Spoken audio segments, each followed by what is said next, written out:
النهارده هنشتغل مع بعض حاجه مميزه جدا، شوز بالكروشيه خطوه بخطوه من اول غرزه لحد اخر لمسه. ركزوا معايا وهتشوفوا قد ايه الموضوع سهل وممتع.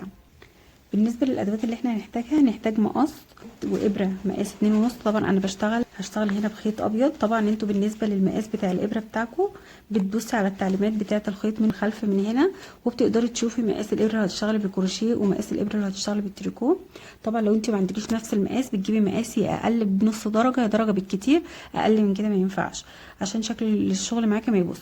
طبعا هشتغل هنا بخيط قطن متوسط ومقاس ابره 2.5. وهنحتاج ابره تنظيف، الخرز 3 انواع معانا من الخرز، وطبعا نعل الشوز اللي احنا نبدا اننا نشتغل عليها. طبعا انت بتجيبي نعل الشوز على حسب المقاس اللي انت عايزاه. بالنسبه للخيط، في ناس بتحب تشتغل بخيط قطن وفي ناس بتحب تشتغل بالخيط بتاع الشوز. بالنسبه للخيط بتاع الشوز الخيط لو انت عايزه تجيبي زيه انا جبته من الجزماتي، قلت له ان انا عايزه خيط شوز اللي هو بيخيط بيه الشوز. طبعا هو الخيط بيكون جميل برضو في الشغل، بس انا بحب الخيط القطن عشان بيكون مريح اكتر. فانا حابه ان انا اشتغل معاكم الشوز، هشتغلها بخيط قطن. وطبعا هنحتاج الابره اللي احنا بنخرم بيها النعل بتاع الشوز معانا. بالنسبه للابره دي، طبعا الابره دي بتيجي بالمفك بتاعها بتقدر هي بتتفك من هنا، والابره دي بتبقى موجوده اصلا لوحدها. طبعا بتدخليها بالشكل ده وتبداي ان انت تربطي عليها كده، وبتربطي جامد بحيث ان وانت شغاله الابره دي ما تضايقكيش. بالنسبه للادوات اللي احنا هنحتاجها كلها، طبعا هنحتاج ابره التخريم بتاعه النعل بتاع الشوز ونوع الخيط اللي انت هتستخدميه، وابره تنظيف ومقص وابره كروشيه والنعل والخرز بتاعنا اللي احنا هنستخدمه. دي كل الادوات بتاعتنا اللي احنا هنحتاجها. بالنسبه للون، انتوا اختاروا اللون اللي بيعبر عنكم. انا اخترت اللون ده عشان بيدي شكل انيق وجميل جدا، خصوصا لو انا حابه ان انا اعمل حاجه للعيد، حبيت ان انا اعمل بيه اللون الابيض. وهنحتاج طبعا مازوره عشان خاطر ناخد المقاسات بتاعه الخرم هنا على الشوز. طبعا انت في البدايه بتجيبي المازوره بتاعتك. اول حاجه ببدا بالنعل وبخرمه على مسافات متساويه. ليه؟ علشان الشغل يطلع شكله مظبوط وجميل وما يبقاش فيه غرزه طالعه او غرزه نازله. بنجيب المازوره بتاعتنا، ببدا اجيبه وبحط المازوره عليه بالشكل ده،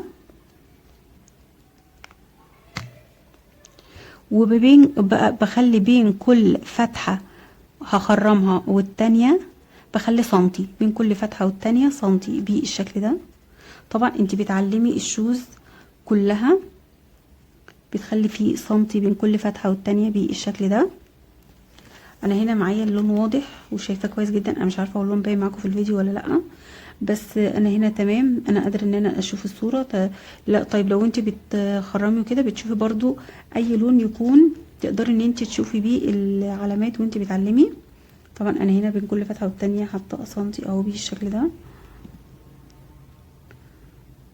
طبعا همشي بنفس الطريقه كده، اعلم بنفس الطريقه كده لحد ما بلف الشوز كله اعلمه. بعد ما بخلص الشوز كله وبعلمه، بجيب طبعا الابره بتاعتي بتاعه التخريم بتاعه الشوز.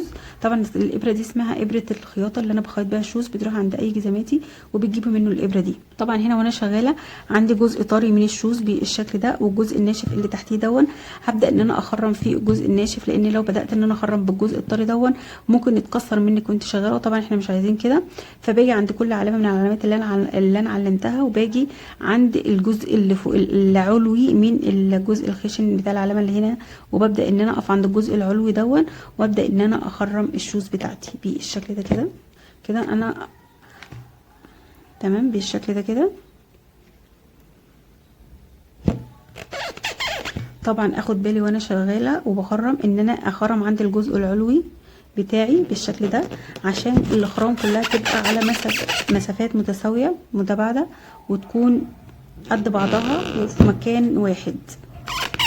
طبعا انا بفضل اخرم الشوز كله بالابره بالشكل ده لحد ما بلف النعل كله. طبعا الجزء ده احنا بنعمل له فرشه، بتجيب له يا اما فرشه بتعمليها بالكروشيه، يا اما بتجيب اللي هي الفرشه الطبيه العاديه وبتقدري ان انت تحطيها طبعا على حسب اختيارك. انا طبعا حابه اعملها بالكروشيه لان انا طبعا هعمل صندل ومفتح لفتحات كتيره، وانا حابه الشغل بتاعه كله يبقى كروشيه. فكنت حابه ان انا اخلي الفرشه نفسها تكون بالكروشيه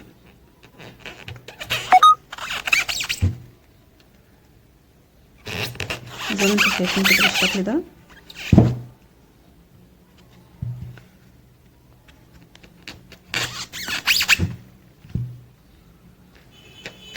طبعا انا هلف النعل كله، طبعا انا هخرم النعل كله زي ما انتم شايفين كده بالشكل ده، اخرمه كله واخلصه وارجع لكم تاني. زي ما انتم شايفين كده انا هنا خلصت خلاص النعل كله، خرمت كله بالشكل ده. طبعا كنت معلماه بالمزوره زي ما وريتكم، وخرمت على مسافات مستويه، وما رضيتش ان انا اطلع لفوق بالاخرام عند الحته الطريه دي، عشان خاطر وانا بشتغل النعل ممكن تتكسر معاكي وانت شغاله. انا نزلت بالخرم لتحت شويه بحيث ان الشغل معايا يكون متماسك. طبعا ببدا بعد كده ان انا اجيب الخيط بتاعي اللي انا هبدا اشتغل بيه، هبدا ان انا ادخل الابره في الفتحات اللي انا خرمتها دي، وابتدي اشتغل غرز حشو حوالين النعل كله. الغرزه دي هي الاساس اللي احنا هنكمل عليها باقي الشغل بتاع الشوز، عشان الشوز يكون شكله متماسك من البدايه. خلينا ابدا اوريكم بالشكل ده. بدخل الابره بالشكل ده، بجيب الخيط بتاعي بدخل الابره في الفتحات زي ما انتم شايفين كده، وابدا ان انا اخد الخيط بتاعي اسحبه واطلع بيه من النعل بالشكل ده. هطلع بيه غرزتين سلسله، 1 2 بالشكل ده، وبعدين ببدأ اجي في الغرزة اللي بعديها اطلع بالابرة بالشكل ده، وباخد الخيط اسحبه اطلع بيه من النعل بالشكل ده. طبعا لازم ارفع الخيط لحد السن بتاع الشوز من فوق زي ما انتم شايفين كده اهو. لازم ارفع الخيط لحد ما اطلع عند السن بتاع الشوز دون. وطبعا واحنا شغالين بقول لكم ليه طبعا احنا عملنا الخطوه دي. طبعا بشتغل بالشكل ده، وباجي في الغرزه اللي بعديها كده، وببدأ اشتغل غرز حشو على الشوز كله بالشكل ده.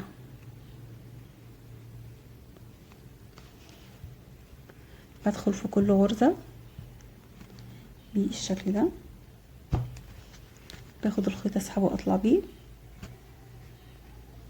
اطلع لحد ما اوصل للشوز من فوق كده، وابدأ ان انا اطلع لحد ما اوصل للسن بالشكل ده، وبعدين اقفل الغرز بتاعتي. انا بشتغل غرزة الحشو زي ما انتم شايفين كده بالشكل ده. ببدأ اطلع تدريجيا بالخيط، طبعا بالراحة واحدة واحدة كده بالشكل ده، اطلع لحد ما اوصل للسن بتاع الشوز من هنا من فوق. الحركة دي مهمة جدا لانها بتدي للشوز ارتفاع وشكل مميز. اطلع بيه الخيط بتاعي من غرزتين بالشكل ده. طبعا السلسلة اللي فوق دي اللي احنا بنبدأ نشتغل عليها بعد كده، نغطي النعل هنا بالكروشيه ونبدأ نشتغل الجزء اللي فوق. طبعا ده كله هوريهولكم واحنا شغالين، بس طبعا الخطوة دي طبعا انا ببدأ ان انا اشتغل بنفس الطريقة كده في كل غرزة غرزة حشو بالشكل ده.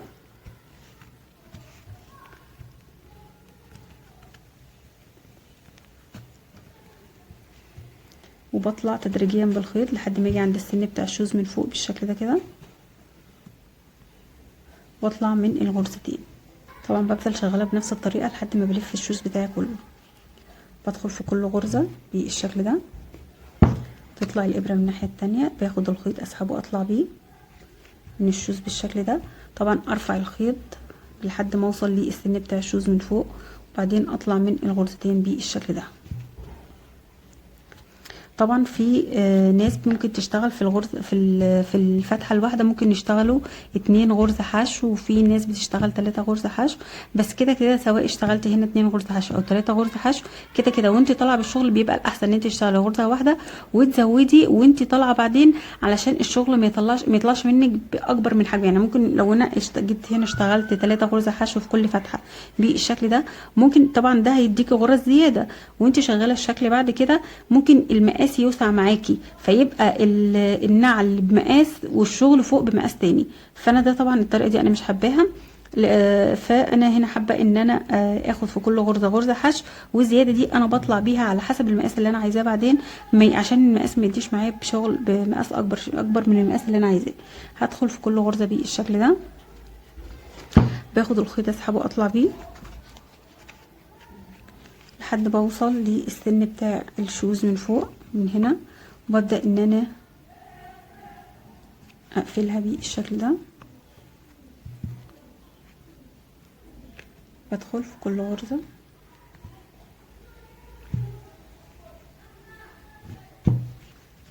باخد الخيط اسحبه واطلع بيه،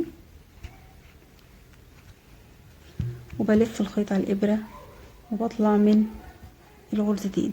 طبعا هشتغل كده بنفس الطريقه لحد ما الف النعل كله واخلصه. طبعا زي ما انتم شايفين كده بالشكل ده ببدا ان انا ادخل في كل غرزه بالشكل ده، وباخد الخيط اسحبه واطلع بيه واطلع لفوق تدريجيا بالخيط لحد ما اوصل للسن بتاع الشوز من فوق، وابدا ان انا اسحب الخيط واطلع من الغرزتين اللي عندي على الابره بالشكل دون.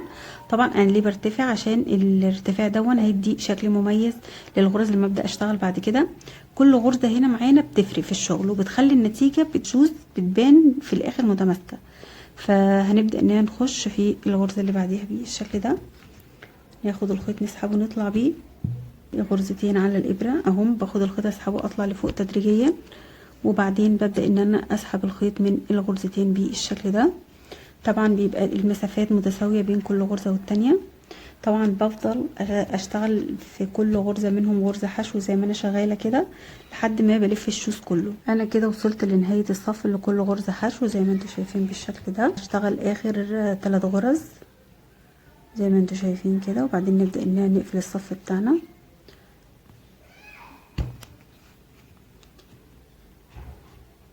بطلع لحد السن بتاع الشوز وابدا ان انا اطلع بالابره من الغرزتين بالشكل ده. دي اخر غرزه معانا اهي.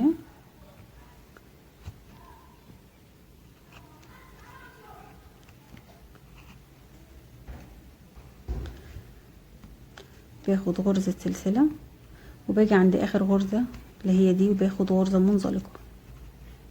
هبدا بعد كده المرحله اللي بعد كده هبدا ان انا اغطي النعل بغرز الكروشيه، وده اللي هيحول النعل العادي لقاعده شكلها جميل جدا ومتماسكه. كل غرزه هنا بتبني شكل الشوز. خليكم معايا وشوفوا ازاي هبدا الشكل يبان معايا.